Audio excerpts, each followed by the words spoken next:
तो आज का टॉपिक जो होने वाला है वो मोमेंटम पे होने वाला है, या बेसिकली आप कह सकते हैं कि लीनियर मोमेंटम पे होने वाला है।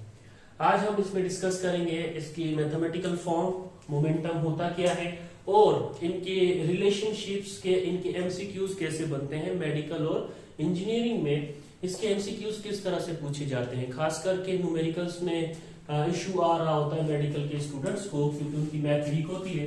तो हम आज वो भी डिस्कस करने वाले हैं। लेकिन उससे पहले हम आते हैं मोमेंटम पे कि मोमेंटम होता क्या है। सिंपली अगर मोमेंटम को डिस्कस करना हो या बताना हो कि मोमेंटम होता क्या है, तो हम सिंपल इतना कह रहे होते हैं कि क्वांटिटी ऑफ मोशन,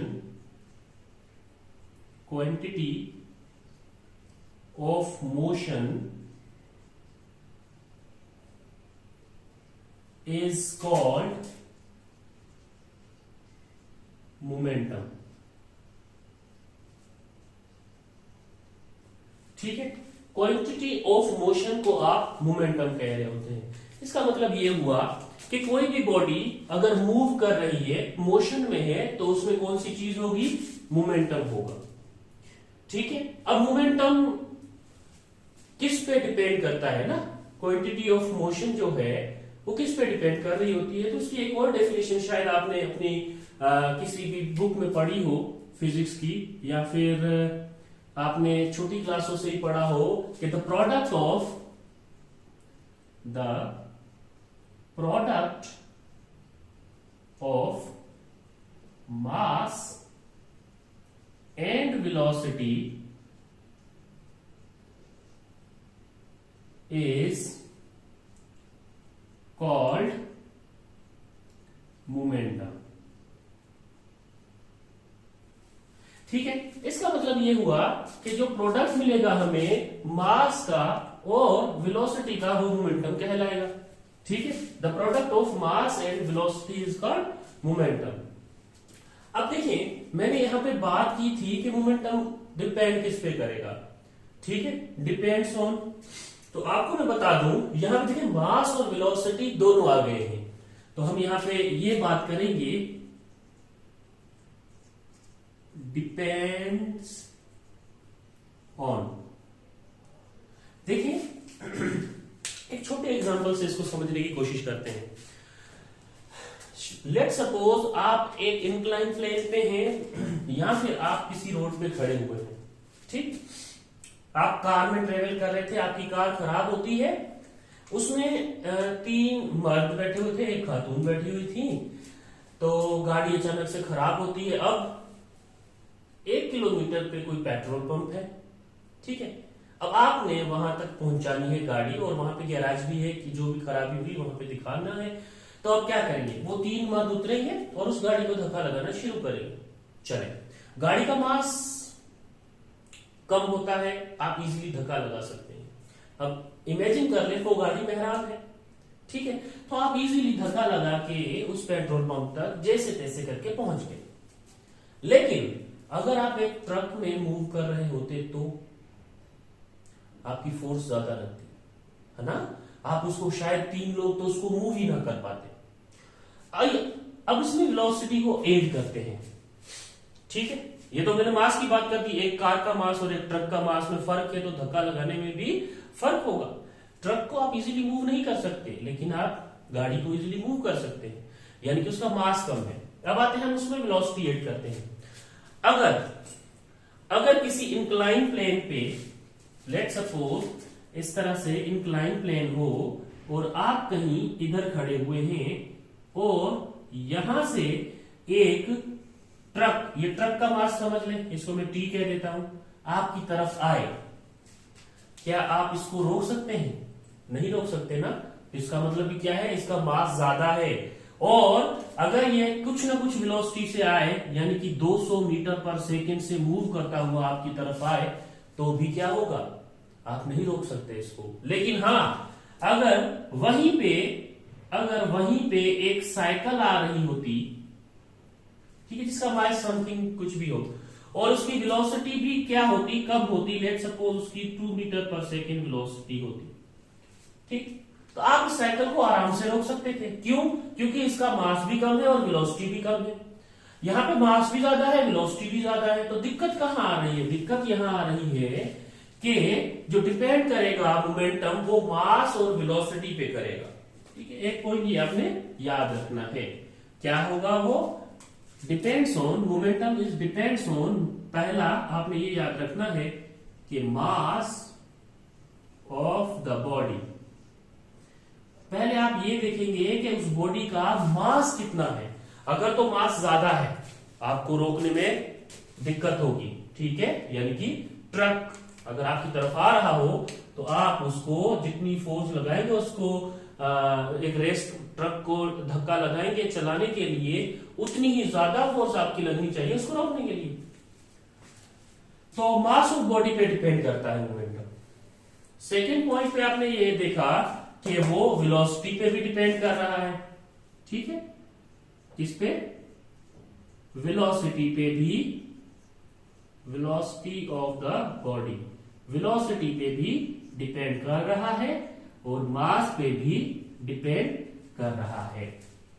देखें, अगर एक गन की बुलेट में लूं और हाथ से आपकी तरफ फेंकूं तो आप क्या करेंगे? इजीली कैच कर लेंगे। लेकिन वही अगर बुलेट मैं गन से आपकी तरफ भेजूं तो क्या होगा? हाँ, सही बात है, आर पार हो जाएगी। ठीक है, सामने दीवार में भी छेद हो जाएगा। आपको तो नहीं पता चलेगा, लेकिन जो चला रहा होगा उसको पता चलेगा कि ये तो पार हो गई थी। ठीक है, तो जितना ज्यादा मास होगा, ठीक है, जितना ज्यादा मास होगा उतना आपको प्रॉब्लम आएगी कोई मूविंग बॉडी को रोकने में। लेकिन जितनी कम वेलोसिटी होगी उतना इजीली रोक सकते हैं, लेकिन जितनी ज्यादा वेलोसिटी होगी उतनी दिक्कत आएगी या आपको उतनी परेशानी होगी उस बॉडी को रोकने के लिए। तो दो चीजों पे ये डिपेंड कर रहा है, मास और वेलोसिटी पे। तो यहां पे मैथमेटिकली इसको कैसे डिफाइन किया गया है? मैथमेटिकली हमने क्या बोला है यहां पे? देखें, the product of mass and velocity. Momentum क्या है? Momentum is equals to the product of mass and velocity, mass into velocity. अच्छा, अब एक और बात मैं आपको बताता चलूं कि मोमेंटम को आप रिप्रेजेंट कर रहे होते हैं P से।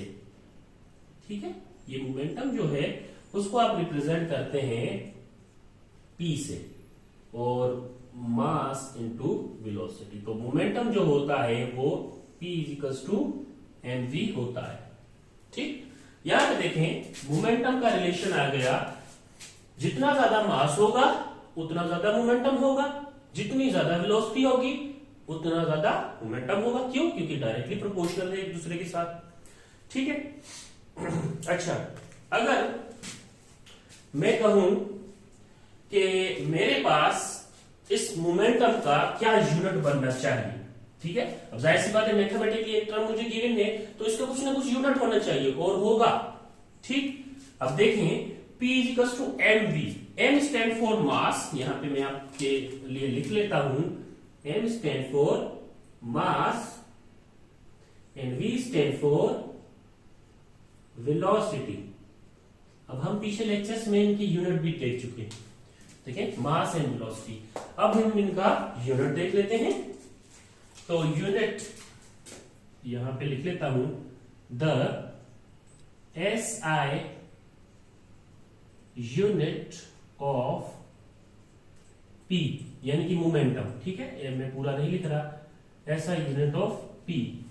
ठीक, लेकिन उससे पहले एक मैं बात बताता चलूं कि देखें, यहां पे मैंने एक बात बोली है कि ये प्रोडक्ट है मास एंड वेलोसिटी का, लेकिन आपको ये भी बताता चलूं कि जो मोमेंटम है, momentum is a vector quantity. ठीक है, momentum is a vector quantity. यहां पे लिख लेता हूं,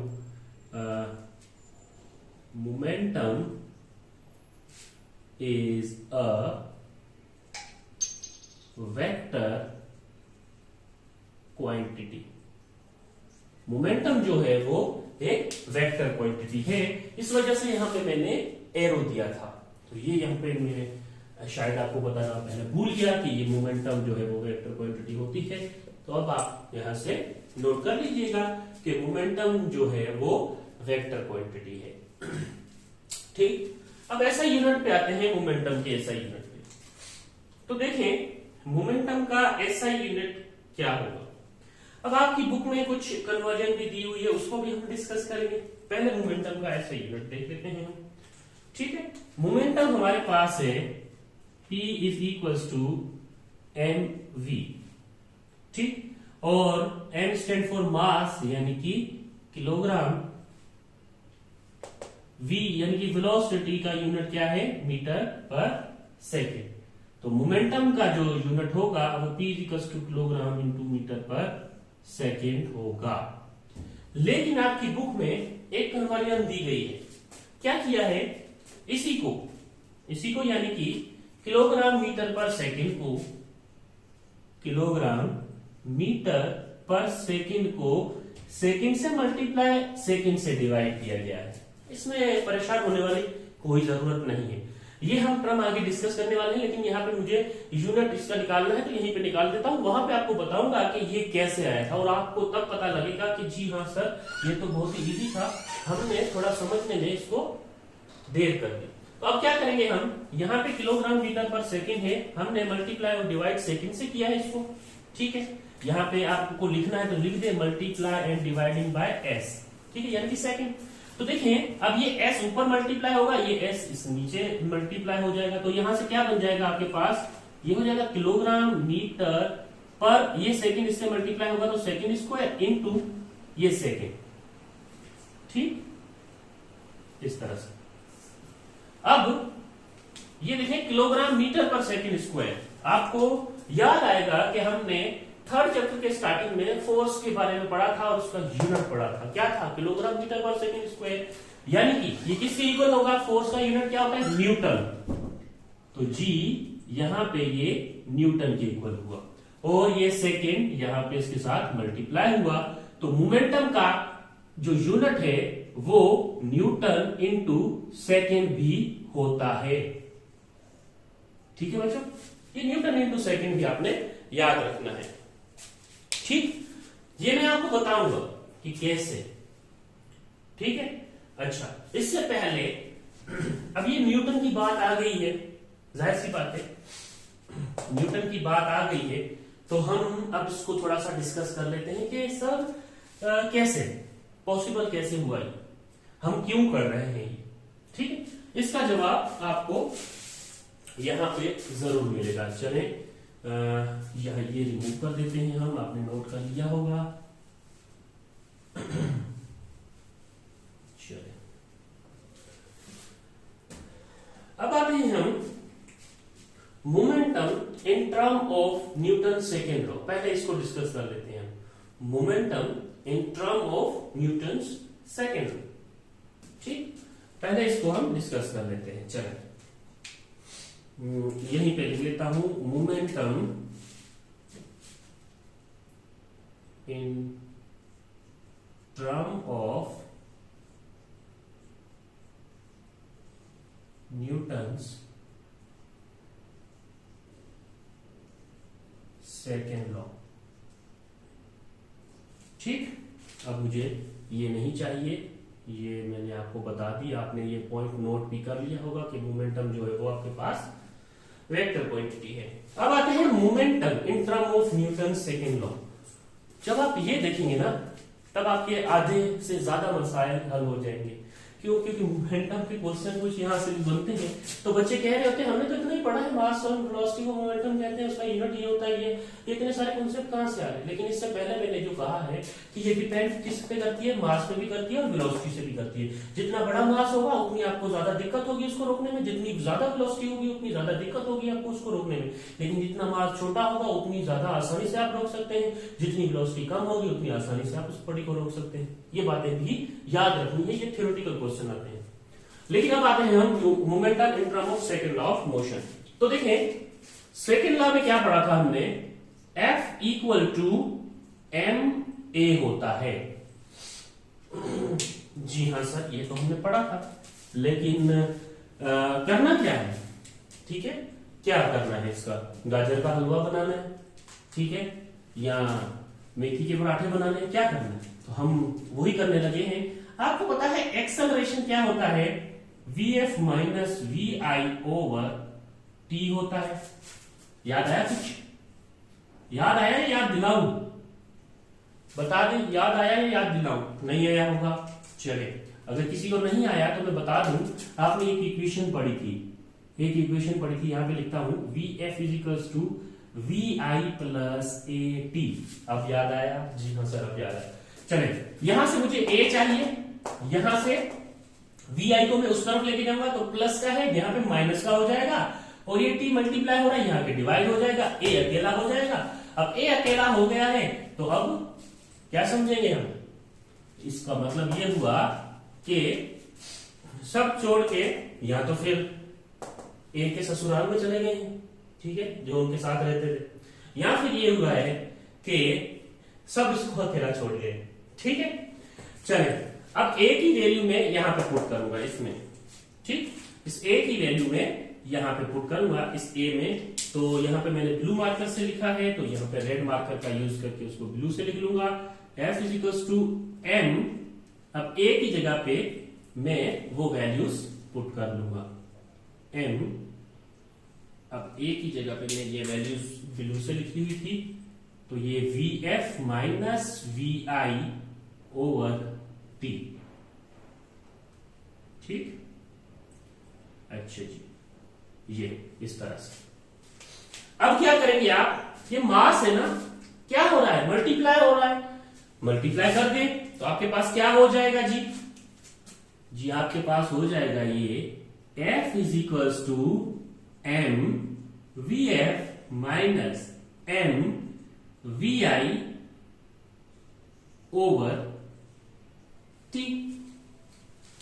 जी यहां पे मास मल्टीप्लाई हो रहा था तो आपने मास मल्टीप्लाई कर लिया ना। अब देखें mvf माइनस mvi, कुछ याद आया?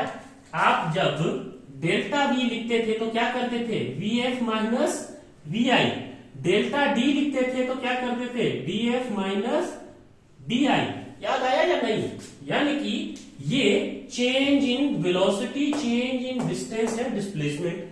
तो यहां पे mv है तो यहां पे क्या होना चाहिए, डेल्टा p अगर मैं डिस्कस करूं तो क्या होगा, डेल्टा p अगर मैं डिस्कस करूं तो फाइनल में से यानी कि mvf में से mvi को माइनस होना चाहिए, फाइनल माइनस इनिशियल। तो ये देखो दिख रहा है या नहीं? हाँ सही। अब ये डेल्टा p की वैल्यू यहां पे पुट कर देंगे आप, क्यों? क्योंकि देखें फाइनल माइनस इनिशियल, मोमेंटम है ना, mv मोमेंटम है, लेकिन फाइनल माइनस इनिशियल है तो आप डेल्टा p लिख सकते हैं। तो आप यहां पे लिखेंगे f is equals to delta p over t। ये रहा वो फॉर्म, ये रही वो जड़, ठीक। अब यहां से कैसे एमसीक्यूज बनते हैं, देखिए कंफ्यूज करने के लिए बहुत सारे वेज हैं, ठीक, लेकिन आप लोगों ने कंफ्यूज नहीं होना। ये वैल्यूज मैंने यहां पे पुट की, यानी कि इसकी जगह पे डेल्टा पी आ जाएगा। तो इसको आप पढ़ेंगे कैसे, देखें इसको आप पढ़ेंगे कैसे, मुझे ये बताएं। जब आप एक्सेलरेशन को डिस्कस करते थे यानी कि v ओवर t, यानी कि ये डेल्टा v होता था, तो आप इसको पढ़ते थे कैसे, rate of change of velocity is called acceleration. अच्छा, वेलोसिटी को कैसे, rate of change of displacement is called velocity. अच्छा जी, इसको क्या पढ़ेंगे, rate of change of momentum. क्या पढ़ेंगे, rate of change of momentum, ठीक है, rate of change of momentum. इधर यहां पे लिख दूं मैं, यहां पे ये लिख दूं कि rate of change of momentum. अच्छा, कहीं बुक्स में यहां पे लिखा होगा rate of change of linear momentum, बात सेम है, ठीक है। Rate of change of momentum is equal to किसके, फोर्स के, ठीक है। ये देखें किसके इक्वल है, फोर्स के। Rate of change of momentum, rate of change of momentum किसके इक्वल है, फोर्स के। अगर यहां पे अगर आपको कंफ्यूज करना हो तो मैं ये कह दूंगा कि 2 किलोग्राम की बॉडी है, ठीक है, जो मूव कर रही है 200 मीटर पर सेकेंड की वेलोसिटी से, और उसकी एक्सेलरेशन है 1 मीटर पर सेकेंड स्क्वायर, और वो मूव करते करते जो डिस्टेंस तय कर लेती है या ट्रेवल कर लेती है वो कोई है 1000 मीटर। ऐसा करके मैं गुच्छा बना के ना आपके सामने रख दूं और आखिर में आके एक लाइन लिख दूं, what is the rate of change of momentum. अब मैंने ये लिख दिया ना rate of change of momentum, तब आपका दिमाग वहां पे जाना चाहिए कि सर ने एक बात बताई थी कि rate of change of momentum force के इक्वल है। तो उस डेटा में से मास गिवन है, एक्सेलरेशन गिवन है, तो डायरेक्ट आप क्या करेंगे, उसको m इंटू ए फोर्स आ जाएगा, वो आपके पास आंसर होगा। या फिर डायरेक्ट उसमें मोमेंटम गिवन होगा, वही आपका आंसर होगा। इस तरह से क्वेश्चन बन के आपको कंफ्यूज कर सकते हैं, लेकिन आपने कंफ्यूज नहीं होना। शायद आप मेरी ये बात बताने से समझे हो, या फिर आपके सामने ऐसा कोई क्वेश्चन आएगा वहां पे ये जरूर लिखा होगा rate of change of momentum is equals to force. अब फोर्स क्या है, किसके इक्वल है, rate of change of momentum, ये याद रखना है। अगर कहीं पे भी आपके पास लिखा हो what is the rate of change of momentum, तो आप ये समझ जाना कि आपने क्या बताना है, ये बताना है कि वो इक्वल टू फोर्स के होता है। तो फोर्स अगर आपने मालूम कर ली तो आपको इसका आंसर पता है। चलिए नेक्स्ट पॉइंट पे आते हैं हम। नेक्स्ट पॉइंट ये है हमारे पास कि मोमेंटम जो है, ठीक है, या फिर हम ऐसे कह ले momentum is equals to impulse, ठीक। यानी कि यहां पे मैं अगर दूसरा टॉपिक आपको बताऊं इंपल्स का,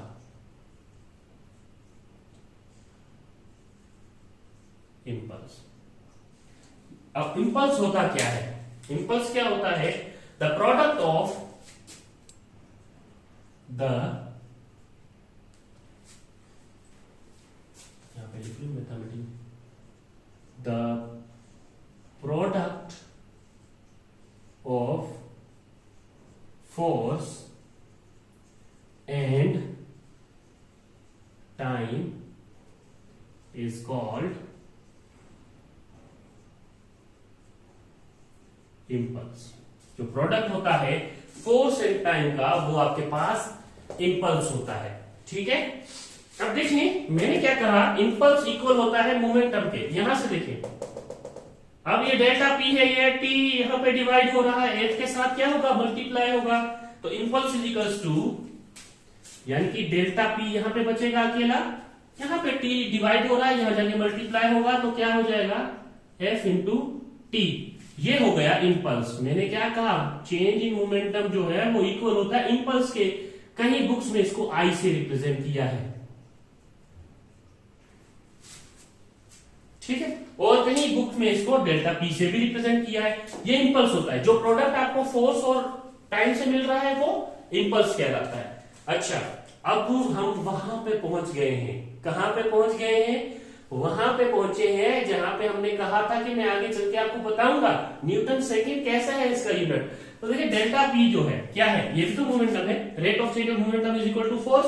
लेकिन यहां पे देखिए चेंज इन मोमेंटम, अब एफ इंटू टी है। तो यूनिट की बात करें, यूनिट ऑफ इंपल्स, ठीक है। अब यूनिट ऑफ इंपल्स की बात करें तो आपको सीधा सीधा एक चीज नजर आ रही है, फोर्स एंड टाइम। तो फोर्स का यूनिट आपको पता है क्या है, I इज इक्वल टू, अगर F इंटू टी है तो I is equal to, force का यूनिट आपको पता है क्या है, न्यूटन है, और टाइम का यूनिट क्या है, सेकेंड है। अगर इंपल्स का यूनिट ये ऑप्शंस में मौजूद नहीं है तो कुछ इस तरह से मौजूद होगा कि I is equal to kilogram metre per second, ठीक। अच्छा, ये भी मौजूद हो सकता है, ये भी हो सकता है, लेकिन यहां से मुझे ये बताना था कि आपकी बुक में जो कन्वर्जन है divided by and multiply by S, वो न्यूटन सेकेंड के इक्वल आ रहा है। वो इस वजह से आ रहा है, क्यों, क्योंकि जो मोमेंटम होता है वो इक्वल होता है किसके, इंपल्स के, ठीक है बच्चों। ये आपने बात याद रखनी है, ठीक। अब मैं आ जाता हूं मोमेंटम की, लेट्स सपोज मैं आ जाता हूं मोमेंटम की डायरेक्शन पे।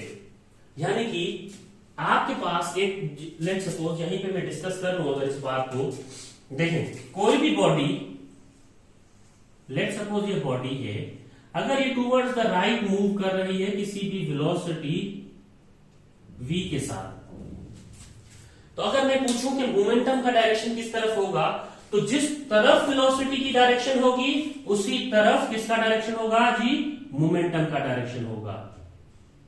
ठीक है, जिस तरफ वेलोसिटी की डायरेक्शन होगी उसी तरफ मोमेंटम का डायरेक्शन होगा। अगर एक और बॉडी ले लूं मैं, और ये let suppose towards the down move कर रही है किसी भी वेलोसिटी के साथ, वेलोसिटी v के साथ, तो इसका भी मोमेंटम किसी तरफ होगा, जिस तरफ इसकी वेलोसिटी होगी उसी तरफ इसका मोमेंटम होगा। यानी कि पैरेलल है ना, पैरेलल है ना एक दूसरे के दरमियान, पैरेलल एक ही डायरेक्शन में, तो ये दोनों की डायरेक्शन, सब अगर डायरेक्शन पे क्वेश्चन आ जाता है तो आप यहां से खुद सोच सकते हैं कि जिस तरफ वेलोसिटी होगी, बॉडी जिस तरफ मूव करती हुई आ रही होगी, मोमेंटम भी उसी तरफ होगा। ठीक है, तो जिस तरफ वेलोसिटी होगी उसी तरफ मोमेंटम होगा। ठीक, यहां पे क्या होगा, जिस तरफ फोर्स होगी उसी तरफ मोमेंटम होगा। क्यों? क्योंकि जिस तरफ फोर्स लग रही है उसी तरफ मोमेंटम होगा। ये पॉइंट आपने याद रखने हैं डायरेक्शन के लिहाज से। अच्छा, अगर इसकी डायमेंशन की बात की जाती तो डायमेंशन, अगर इसकी मोमेंटम की डायमेंशन देखी जाती तो ये मैं प्रीवियस लेक्चर में भी शायद करवा चुका हूं, तो मोमेंटम की डायमेंशन भी निकालना बहुत ही इजी है, डायमेंशन। ठीक है, और इसकी डायमेंशन क्या होगी, यहाँ पे देख लूं मैं, ये विजिबल है या नहीं है। चले जी, डायमेंशन विजिबल नहीं है, इसको हम यहां लिख लेते हैं कि डायमेंशन ऑफ P यानी मोमेंटम क्या होगी। देखिए, मोमेंटम इजिकल्स टू होता है मास इंटू वेलोसिटी। मास के लिए आप m यूज करते हैं, वेलोसिटी के लिए L/T यूज करते हैं। ठीक है, तो ये होगी इसकी डायमेंशन। ठीक, ये L/T है, ये इस तरह से। अच्छा, अब इसको आप ऐसे भी लिख सकते हैं MLT इनवर्स, ये हो गई जी इसकी डायमेंशन। तो डायमेंशन निकालना तो बहुत इजी है, आप खुद भी निकाल सकते हैं। अच्छा, अब आते हैं हम इनके रिलेशनशिप्स पे। चलें जी, अब वो वाला रिलेशनशिप नहीं, ठीक है, वो वाला तो बहुत टाइम है, उसमें कोई और रिलेशनशिप की बात कर रहे हैं हम। अब ये आपने क्या करने हैं, याद रखने हैं। ठीक है, ये आपने याद रखने हैं। क्यों? क्योंकि ये जब आप एंट्री टेस्ट के अलावा जब क्लासेस लेते हैं तब आप काफी जगहों पे ये सारी चीजें पढ़ते हैं, या डिफरेंट बुक्स में डिफरेंट ओपिनियन के साथ आपको ये सारी चीजें मिलेंगी जो मैं यहाँ पे लिखूंगा। ठीक, रिलेशनशिप,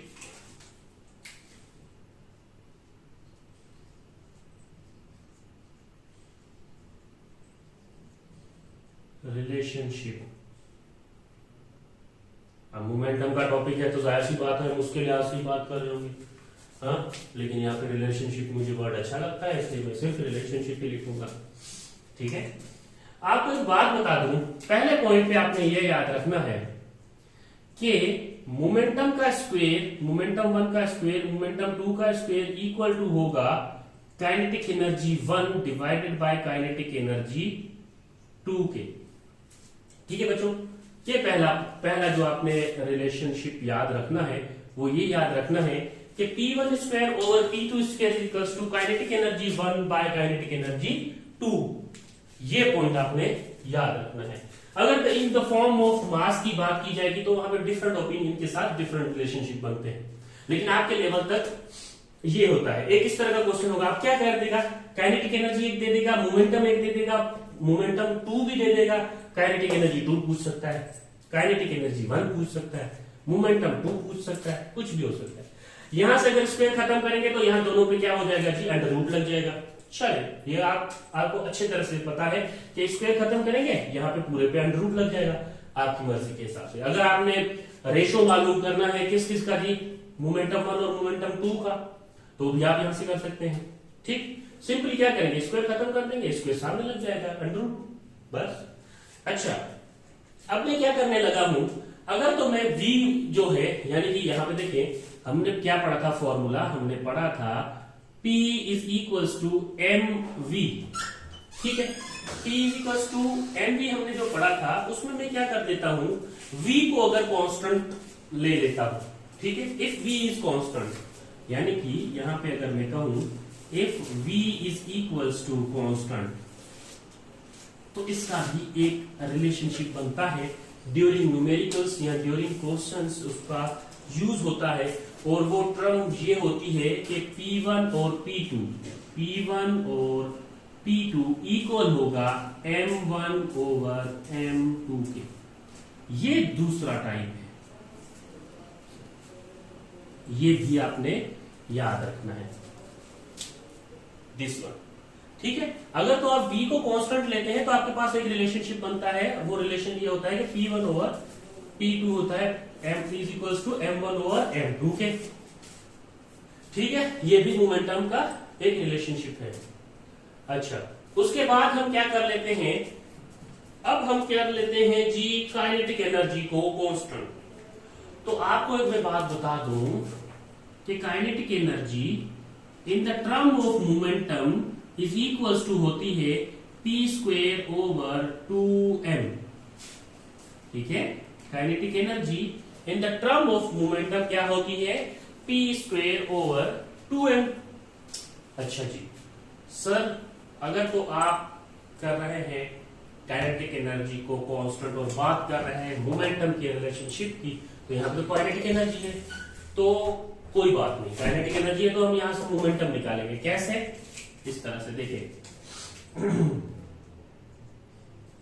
अब मोमेंटम का स्क्वायर मैं यहीं पे रहने देता हूं, ये 2m यहां डिवाइड हो रहा है, उस तरफ जाके काइनेटिक एनर्जी के साथ क्या होगा, मल्टीप्लाई हो जाएगा। और काइनेटिक एनर्जी को मैं E लिख लेता हूं ना, काइनेटिक एनर्जी के E लिखूं, इससे अच्छा एक E लिख लेता हूं। अब यहां से इसका मैं स्क्वायर खत्म करूं तो स्क्वेयरिंग ऑन बोथ साइड में यहां पे क्या लग जाएगा जी, यहां पे अंडर रूट लग जाएगा सर जी। तो चले जी, तो ये आ गया momentum in the form of kinetic energy. हमारे पास था कि kinetic energy in the form of momentum p square over 2m। यहां से हमने मोमेंटम निकाला 2me। ठीक है, m stand for mass and e stand for energy. ठीक, अच्छा, इसका जो आप पढ़ेंगे, इसका जो रिलेशन पढ़ेंगे मोमेंटम के साथ, वो कुछ इस तरह से पढ़ेंगे। ठीक है, उसको आप कैसे लिख रहे होंगे, अगर तो काइनेटिक एनर्जी को मैं क्या कर लेता हूं, if kinetic energy is equals to constant. ठीक है, अगर तो मैं काइनेटिक एनर्जी को कांस्टेंट ले लेता हूं तो मोमेंटम के साथ जो रिलेशनशिप होगा इसका, वो क्या होगा, P1 ओवर P2। अब देखिए यहां पे अंडर रूट नहीं लगा था ना, आप सिंपल यहां पे दोनों पे अंडर रूट लगा ले, M1 ओवर M2 बस। अगर तो काइनेटिक एनर्जी कांस्टेंट है, यहां पे रूट लग जाता है। एक ये रिलेशन याद रखना है। इस पे क्वेश्चन आ रहे हैं, बिल्कुल आएंगे, देखिएगा आप, इस पे भी क्वेश्चन आएंगे। अगर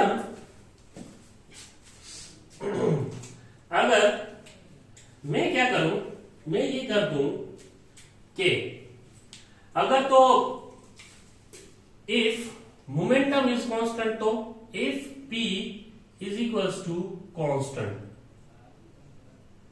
अब ये p is equals to constant यानी कि उस स्टेटमेंट में गिवन होगा सेम मोमेंटम, या फिर body moving with same momentum. Same momentum यानी कि कांस्टेंट है भाई। ठीक है, तो यहां पे अगर इफ मोमेंटम इज कांस्टेंट आ जाए तो फोर्थ आपके पास रिलेशनशिप जो आएगा वो कुछ इस तरह से आएगा कि अगर आप मोमेंटम को कांस्टेंट कर लेते हैं तो काइनेटिक एनर्जी और वेलोसिटी के दरमियान में रिलेशनशिप होता है, और वो कुछ इस तरह से देखने को मिलेगा, v1 ओवर v2। ठीक है बच्चों, ये आपने एक और रिलेशनशिप याद रखना है। और इसके बाद अगर आपके पास इलेक्ट्रॉन प्रोटॉन के मोमेंटम की बात की जाए तो उसमें क्या होता है, उसमें जो मोमेंटम होता है वो बराबर होता है इज इक्वल्स टू 2mve। ठीक है, अब v जो है वो एनर्जी ही है, ये देखिए इसकी एनर्जी की फॉर्म ही। ठीक है, लेकिन हम पार्टिकल्स में इसको ve यहां पे लिखते हैं फॉर इलेक्ट्रॉन एंड प्रोटॉन के लिए। इलेक्ट्रॉन एंड प्रोटॉन के लिए, ठीक है, इलेक्ट्रॉन एंड प्रोटॉन, ठीक है, इलेक्ट्रॉन और प्रोटॉन के लिए। अब इसका जो मोमेंटम के साथ रिलेशनशिप होता है, अगर कहीं भी पार्टिकल के लिहाज से क्वेश्चन आ जाता है तो आपके पास इसका मोमेंटम के साथ जो रिलेशनशिप बनेगा वो बनेगा G under radical m1 over m2। ये देखिए ये सेम बात है, लेकिन पार्टिकल्स के लिए आपने कंफ्यूज नहीं होना। इलेक्ट्रॉन और प्रोटॉन की बात करें तो भी आपने इसी रिलेशनशिप को फॉलो करते हुए अपने न्यूमेरिकल्स को सॉल्व करना है। तो अब आते हैं हम कुछ क्वेश्चंस हैं उन पे।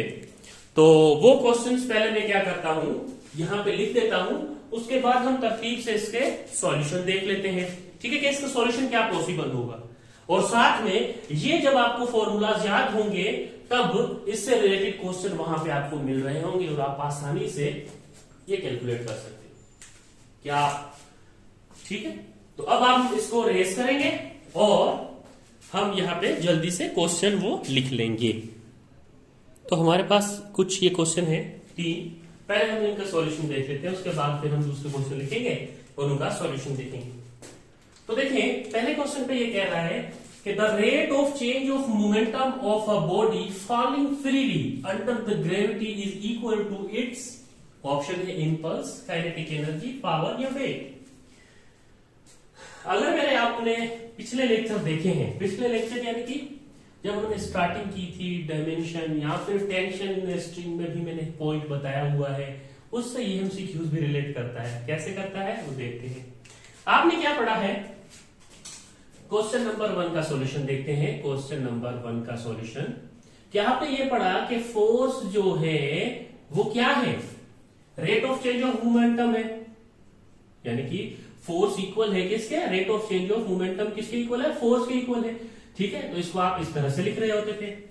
चले अब देखिए falling freely under the gravity is equals to, अब देखिए फॉलिंग फ्रीली यानी कि आप क्या कह रहे हैं, जब आप देख रहे हैं कि आप यहां पे जो rate of change of momentum ले रहे हैं वो इक्वल टू फोर्स के ले रहे हैं, तो देखें फॉलिंग फ्रीली यानी कि उसको क्या कर रही है, ग्रेविटी एक्ट कर रही है, ठीक है, अंडर द ग्रेविटी।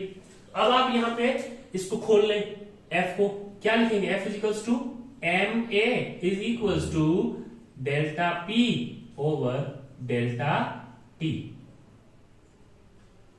ठीक। अंडर द ग्रेविटी में A is equals to G के हो जाता है, तो यहां पे क्या हो जाएगा, mg is equals to delta P over delta T। अब mg किसका फॉर्मूला होता है, वेट इज इक्वल्स टू होता है mg के, ठीक है। तो यहां पे क्या हो जाएगा, W is equals to delta P over delta T, यानी कि आपका जो ऑप्शन सही होगा वो वेट होगा। अब आते हैं हम प्रीवियस लेक्चर की, यानी कि हम जो लेक्चर करके आए हैं, मैंने वहां पे एक बात बोली थी आपको कि force equal to weight, weight equal to tension, tension equal to normal reaction, ये सब इक्वल होते हैं, तो आप उसको क्या लिख सकते हैं, mg लिख सकते हैं, ठीक है। तो अगर आपको ये मेरी बात याद होती तो ये सिर्फ आपको सोल्व करने की जरूरत ना पड़ती, आप क्या करते, आप यहां से देखते the rate of change of momentum of a body is freely falling under the gravity is equal to its weight होगा। क्यों, क्योंकि rate of change of momentum is equals to force, force is equals to weight के होता है, तो यहां पे सिर्फ ऐसा एक ऑप्शन मौजूद है जो कि दुरुस्त लग रहा है। अब आते हैं हम इस पे सेकंड क्वेश्चन पे, चलें जी, ये सेकंड क्वेश्चन पे भी आते हैं हम। सेकंड क्वेश्चन ये है कि a force of 2 Newton acts on a mass if the momentum of the mass changed by 120 kilogram per second, then its force at a time of, कितना टाइम लगेगा, तो आपके लिहाज से आपके दिमाग में एक क्वेश्चन 2 का सॉल्यूशन जो हम करने वाले हैं उसमें क्या आ रहा होगा, उसमें यही आ रहा होगा कि आपको टाइम मालूम करना है, फोर्स गिवन है। तो आपने क्या पढ़ा था, ये देखें फोर्स आपके पास गिवन है 2 Newton, change in momentum given है थिंक 120 जी 120 किलोग्राम मीटर पर सेकेंड, और आपने टी मालूम करना है। तो आपको पता है कि आपने कैसे करना है। तो आप करेंगे कि F is equals to delta P over T होता है, तो T इज इक्वल्स टू क्या हो जाएगा, T इज इक्वल्स टू, देखिए ये यहाँ पे मल्टीप्लाई होगा, ये यहाँ पे इधर आके डिवाइड हो जाएगा, डेल्टा P ओवर F हो जाएगा। तो डेल्टा P की वैल्यू आप पुट करेंगे 120 और 2, यहां से ये जो टाइम आ जाएगा वो कितना आ जाएगा 2 6 12 एंड 60 सेकेंड। तो आपके पास जो आंसर होगा वो 60 सेकेंड होगा। अब थर्ड क्वेश्चन देखें, ये मैंने लेक्चर में ही बात की है, ये मैंने लेक्चर में एक पॉइंट बताया था, the change in momentum of the body is equal to किसके, ये आपने कमेंट में मुझे बताना है। और फिर हम कुछ और क्वेश्चन लिख लेते हैं जो कि ट्रिक पे होंगे। तो मैं पहले लिख लेता हूं, उसके बाद आपके लिए इजी हो जाएगा समझना। तो नेक्स्ट जो क्वेश्चन है वो आपके पास कुछ इस तरह से मौजूद है।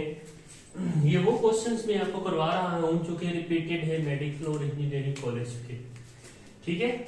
तो आप देखें, if P is momentum of an object of mass m, the expression p square over 2m has the same unit of। अब ये एक्सप्रेशन मैंने आपको बताया था लेक्चर के दौरान कि kinetic energy in the term of momentum, energy in the term of momentum p square over 2m होता है। तो यहां से आपको आंसर मिल रहा है काइनेटिक एनर्जी, ठीक है, यानी कि एनर्जी। तो आपके पास जो सही ऑप्शन होगा वो एनर्जी होगा। अगर आप सॉल्व करना चाहें तो इसको सॉल्व भी कर लें। देखें, ये देखें, अब इसको p स्क्वायर ओवर 2m है, ठीक है, यानी कि आप ये एनर्जी है उसको हमने लेक्चर के दौरान भी बोला कि in the term of momentum p square over 2m होता है, ठीक है। और ये निकलता कैसे है जी, एनर्जी है कोई भी, एनर्जी है कोई भी, ठीक है, यानी काइनेटिक एनर्जी ले लें आप, काइनेटिक एनर्जी है, ठीक है, इन the term of kinetic energy momentum half mv square होता है, मल्टीप्लाई और डिवाइड क्या कर देते हैं आप, m से कर देते हैं, ये m ऊपर मल्टीप्लाई हो जाता है तो ये हो जाता है m square over v square, और यहां पे हो जाता है 2m। अब m ओवर v यानी कि p is equal to mv होता है, तो अगर इसके ऊपर स्क्वायर है तो ये p के भी स्क्वायर ऊपर स्क्वायर हो जाएगा। तो आप mv स्क्वायर के ऊपर क्या रखेंगे, e is equal to p square over 2m। यहां से प्रूव हो रहा था कि एनर्जी जो है वो p स्क्वायर ओवर 2m के इक्वल होती है। तो एनर्जी यहाँ पे इसका यूनिट होगा, जो p स्क्वायर ओवर 2m होगा वो एनर्जी के इक्वल यूनिट होगा। अगर इसको आप सोल्व करना चाहते हैं तो मोमेंटम का स्क्वायर, मोमेंटम का यूनिट था किलोग्राम का स्क्वायर और metre square upon second square divided by m यानी कि किलोग्राम, ठीक है। चले, 1 किलोग्राम से के साथ क्या हो जाएगा जी, कैंसिल हो जाएगा। तो यहां से बचेगा क्या, बचेगा किलोग्राम मीटर स्क्वायर ओवर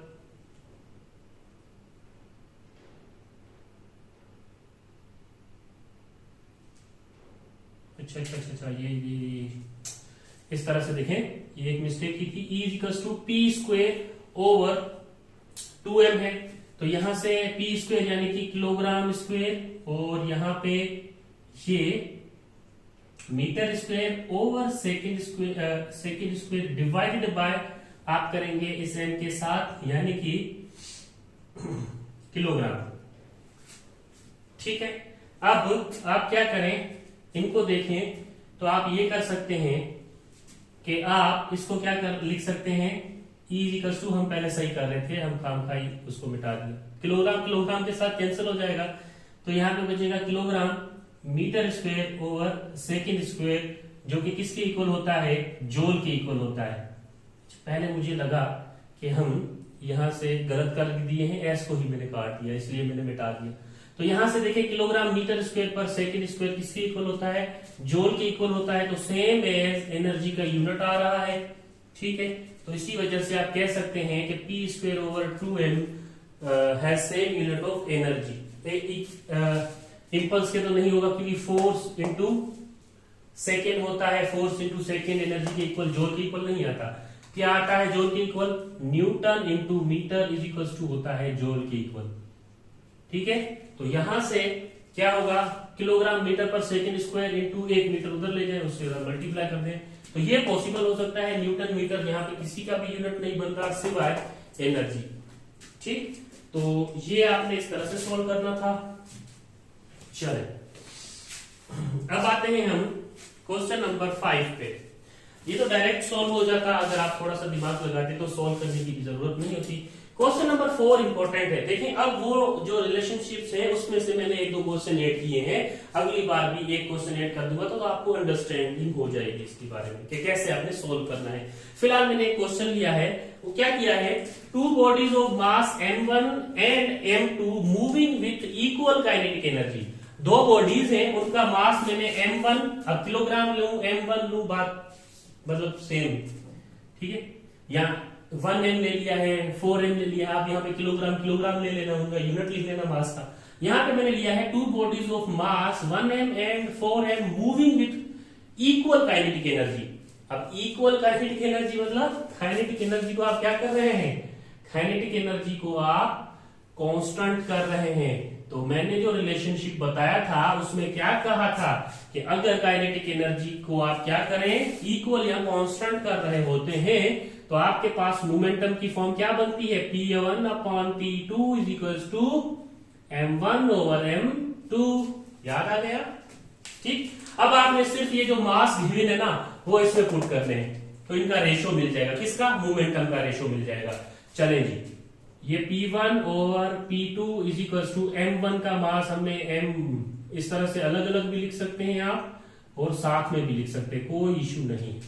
ठीक है, ये अलग अलग इसलिए लिखा है ताकि आप इसका अंडर रूट इजीली निकाल सके। तो अब देखिए 1 का अंडर रूट 1 ही आता है, 4 का अंडर रूट 2 आता है, तो 1/2 यानी कि in the form of P1 P2 is equals to 1:2 आएगा। तो आपके पास जो इसका जो ठीक आंसर होगा वो 1:2 आएगा। देखिए कितनी आसानी से आपने इस क्वेश्चन को सॉल्व कर लिया। अगर ये बात पता होती कि इक्वल काइनेटिक एनर्जी यानी कि kinetic energy is equals to constant हो, तो आप रिलेशनशिप देख लेना मोमेंटम का, काइनेटिक एनर्जी का, जो भी मैंने लिखवाया है उसका आंसर ये होता है। अब आते हैं 6 क्वेश्चन पे। The kinetic energy of a body mass 1 kilogram and momentum is 2 newton second is equals to, kinetic energy बताना है किसकी इक्वल होगी। तो इस क्वेश्चन का आंसर आप करेंगे या मैं कर दूं, जैसे आप कहें।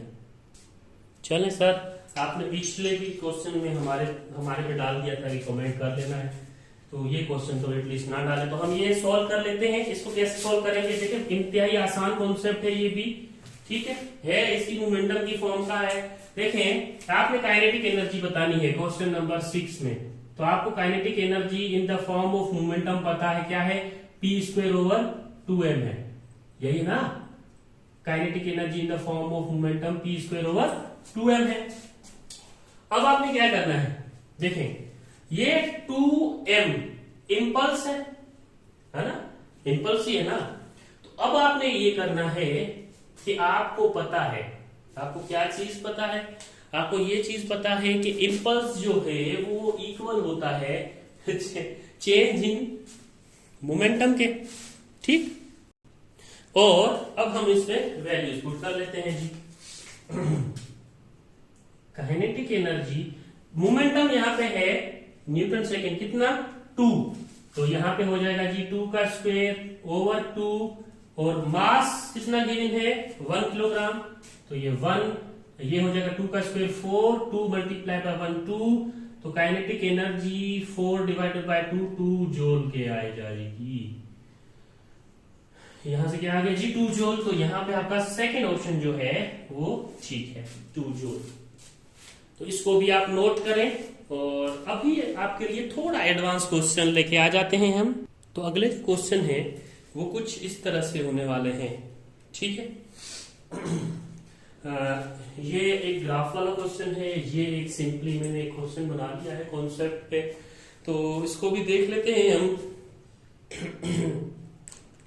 ठीक है, तो इसको भी देख लेते हैं। अगर के 2 बॉडीज ड्रॉप हो रही हो डिफरेंट हाइट पे, और डिफरेंट हाइट H1 और H2 है, ठीक है। तो उनका रेशो बताना है, टाइम रेशो बताना है, ठीक है। तो आप अगर देखें कि ड्रॉप हो रही हो कोई भी बॉडी, यानी कि VI0, तो S is equals to VIT plus half GT square में अगर ये V 0 हो जाता है तो हमारे पास क्या बचता है, S is equals to half GT square बचता है, ठीक है। और यहां से अगर हम क्या करें, इस डिस्टेंस को हम हाइट h कंसीडर कर लें, ठीक है, या ऐसा समझे स्मॉल h कंसीडर कर लेता हूं मैं इसको, क्योंकि यहाँ स्मॉल h की बात कर रहे हैं, h1 h2 की। तो यहां से हम टाइम निकाल लेते हैं, तो ये देखें 2 डिवाइड हो रहा है, उधर जाके मल्टीप्लाई होगा, तो ये t square is equals to, ये कुछ इस तरह से हो जाएगा, ये 2 उधर हो जाएगा, तो ये 2hg ओवर g, और जब ये स्क्वेयर खत्म करेंगे तो अब यहाँ पे अंडर रूट लग जाएगा, है ना। और ये h1 के लिए और टाइम 1 के लिए, इसी तरह टाइम 2 के लिए, टाइम 2 के लिए क्या हो जाता, 2h2 ओवर g हो जाता, यही होता ना, ठीक। अब सॉल्यूशन के लिए, फर्दर सॉल्यूशन आपने रेशो मालूम करना है ना, कि ग्राउंड पे कब पहुंचेगी उसका रेशो बताएं, टी रेशो बताएं, यानी कि टाइम टेकिंग का रेशो बताएं। तो अब देखिए यहां से मैंने जो स्क्वायर खत्म किया था, यानी कि ये टी स्क्वायर था, यहाँ पे भी टी स्क्वायर था, तो मैंने अंडर रूट दिया था। आप फिलहाल ये अंडर रूट ना दें, क्यों, क्योंकि आपकी कैलकुलेशन इजी हो जाएगी। अगर आप मेडिकल के स्टूडेंट हैं तो आप अंडर रूट लेते हैं ना, तो आपको दिक्कत होती है। देखिए अब टाइम 1 टू टाइम 2 रेशो में निकालूं तो यहां से हो जाएगा 2h2 ओवर ये g अपॉन 2h2 है, यहाँ पे नहीं h1 है, h2 ओवर g। अब देखें ये 2 ये g ये 2 ये g डिवाइड में होंगे तो आपस में कैंसिल हो जाएंगे, तो बचेगा क्या, यहां से t1 over t2 is equals to h1 ratio h2, और यहाँ पे ये क्या था, इनके स्क्वायर थे, क्यों, क्योंकि हमने यहाँ पे अंडर रूट खत्म किए थे, तो यहाँ पे इसके स्क्वायर आएंगे। अब यहां से इसके स्क्वायर खत्म करूंगा तो इस पे भी अंडर रूट लगेगा और इस पे भी अंडर रूट लगेगा, तो आपके पास जो रेशो आएगा t1 और t2 का वो आएगा h1 रेशो h2। तो आपका जो सी ऑप्शन होगा वो सही ऑप्शन होगा। ये मेरी बात आपको समझ आई हो। देखिए अगर कोई भी बॉडी, आप 2 बॉडी डिफरेंट ड्रॉप करते हैं तो VI0, ठीक है, डिफरेंट हाइट से, तो उसमें से हमें h equals to half GT square मिला, यहां से हमने t मालूम किया, t square equals to 2h1 over g। अब ये तो टाइम 1 के लिए है, h2 के लिए टाइम 2 होगा t2, ये मैंने उसके लिए निकाल लिया, फर्क सिर्फ इतना है, यहाँ पे h1 है, यहाँ पे h2 है। तो अब इन दोनों को अगर डिवाइड करूं तो ये 2 के साथ ये g के साथ कैंसिल होगा ना, फिर बचेगा क्या, h1 और h2, h1 और h2, यहां से स्क्वायर है, यहाँ पे स्क्वायर है, खत्म करूंगा तो वहां पे अंडर रूट लग जाएगा, तो हमारे पास h1 और h2 आंसर में आ जाएगा। इंपॉर्टेंट क्वेश्चन ये है, देखें अगर इस तरह का क्वेश्चन आ जाता है, अगर इस तरह का क्वेश्चन आ जाता है, क्या कह रहा है, the force F acting on a particle of mass m indicates by the force time graph. ये फोर्स, यहां पे ये फोर्स है और ये टाइम है, force time graph, force time graph show below the change in momentum of the particle over the time interval from 0 to 8। मैंने यहाँ पे 0 to 8 टाइम इंटरवल पूछा है। आपसे पूछा जा सकता है 0 से लेके 2 तक, आपसे पूछा जा सकता है 0 से लेके 4 तक, आपसे पूछा जा सकता है 0 से लेके 6 आ रहा है या नहीं, वरना 8 तक, ठीक। इस तरह से आपको कुछ भी पूछ सकते हैं। मैंने सारा ले लिया है और मुझे बताना है कि क्या होगा मोमेंटम, और ये मैंने लाइन ज्वाइन कर ली है कि मेरे इस लाइन पे कौन सी वैल्यूज आ रही हैं। यहाँ पे 6 आ रही है, इस पे 3 आ रही है, इस पे -3 आ रही है। तो क्वेश्चन 8 के लिए सॉल्यूशन है, क्वेश्चन 8 के लिए सॉल्यूशन है। देखें हमें ये देखिए एक ट्राइंगल नजर आ रहा है, आपको ट्राइंगल नजर आ रहा है, फोर्स इनटू टाइम है। अब आप क्या करें, फोर्स इनटू टाइम में आप पहले जो कर रहे होते हैं, यहाँ पे आपकी फोर्स की वैल्यू है, यहाँ पे आपकी टाइम की वैल्यू है। अब यहाँ पे टाइम की वैल्यू देखेंगे तो 2 है, फोर्स की वैल्यू देखेंगे तो 3 है, लेकिन ट्राइंगल है तो उसका एरिया चाहिए आपको। तो एरिया क्या होता है, हाफ एरिया चाहिए ना। ये देखें एफ और टी में उसका एरिया चाहिए, फिर उसका हम ये टोटल मालूम करेंगे, उसका नेट चाहिए, तो हमें मोमेंटम मिलेगा। वो देख लेते हैं। चले इस ट्राइंगल को सोल्व करते हैं। यहां से 6 है, यहां से 2 है, तो एरिया का फॉर्मूला होता है A is equal to half base into height. इसको सोल्व करने लगे, ठीक है। अब यहां पे क्या है, बेस जो है वो आप समझ लें कि टाइम है और हाइट जो है वो फोर्स है, ठीक है। अच्छा, अब इसको मैं ऐसे लिखता, half into F into T, तो भी ठीक था। ये मेरी अंडरस्टैंडिंग के लिए। आप यहाँ पे चले एफ इंटू टी आपको नहीं लिखना सर, ये तो हमने कभी पढ़ा ही नहीं है, तो आप लिखें बेस इंटू हाइट, बस बेस इंटू हाइट लिखें। अब इसको सोल्व कर लें, ठीक। चले जी सोल्व कर लेते हैं। 1/2, यहां पे बेस कितनी है 2, ये देखें ये 2 है, क्योंकि ये ट्राइंगल यहां से लेके यहां तक है, 2 तक है ना, तो ये 2 को आप हाईलाइट करेंगे।